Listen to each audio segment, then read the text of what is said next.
Jharkhand CM ಆಗಿ ಹೇಮಂತ್ ಸೋರೆನ್ ಅವರನ್ನ final ಮಾಡಲಾಗಿದೆ. ಮತ್ತೆ ಜಾರ್ಖಂಡ್ ಮುಖ್ಯಮಂತ್ರಿ ಆಗಲಿದ್ದಾರೆ ಹೇಮಂತ್ ಸೋರೆನ್. ಜೆಎಂಎಂ ಪಕ್ಷದ ನಾಯಕ, ಈ ಹಿಂದೆ ಮುಖ್ಯಮಂತ್ರಿಯಾಗಿ ಅಧಿಕಾರ ನಡೆಸಿದ್ರು. ಈಗ ಮತ್ತೆ ಅವರೇ ಸಿಎಂ ಆಗ್ತಾ ಇದ್ದಾರೆ. ಫೈನಲ್ ಮಾಡಿದ್ದಾರೆ ಶಾಸಕಾಂಗ ಸಭೆಯಲ್ಲಿ. ಯಾಕಂದರೆ ಜೆಎಂಎಂ ಅತಿ ದೊಡ್ಡ ಪಕ್ಷವಾಗಿ ಹೊರಹೊಮ್ಮಿದೆ ಜಾರ್ಖಂಡ್ನಲ್ಲಿ. ಜೆಎಂಎಂ ಮತ್ತು ಕಾಂಗ್ರೆಸ್, ಸಿಪಿಐಎಂ ಹಾಗೆ ಆರ್ಜೆಡಿ ಮೈತ್ರಿಯನ್ನು ಮಾಡಿಕೊಂಡಿದ್ವು.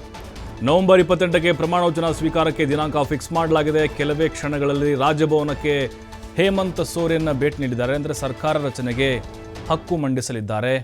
ನವೆಂಬರ್ 28ಕ್ಕೆ ಮತ್ತೆ ಸಿಎಂ ಆಗಿ ಹೇಮಂತ್ ಸೋರೆನ್ ಅವರು ಅಧಿಕಾರವನ್ನು ಸ್ವೀಕರಿಸಲಿದ್ದಾರೆ. ಕೆಲವೇ ಕ್ಷಣಗಳಲ್ಲಿ ರಾಜಭವನಕ್ಕೆ ಭೇಟಿಯನ್ನು ಕೊಡಲಿದ್ದಾರೆ. ಯಾಕಂದರೆ ಈ ಬಾರಿ ಅಲ್ಲಿ ಟಫ್ ಫೈಟ್ ಇತ್ತು NDA ಮೈತ್ರಿಕೂಟ ಮತ್ತು ಇಂಡಿಯಾ ಮೈತ್ರಿಕೂಟದ ಮಧ್ಯೆ. ಫೈನಲಿ ಕಾಂಗ್ರೆಸ್ ಹಾಗೆ JMM ಮೈತ್ರಿ ಗೆದ್ದು ಬೀಗಿದೆ. ಒಂದು ಐತಿಹಾಸಿಕವಾದಂಥ ದಾಖಲೆ ಅಂತ ಹೇಳ್ಬೋದು ಈ ಬಾರಿ.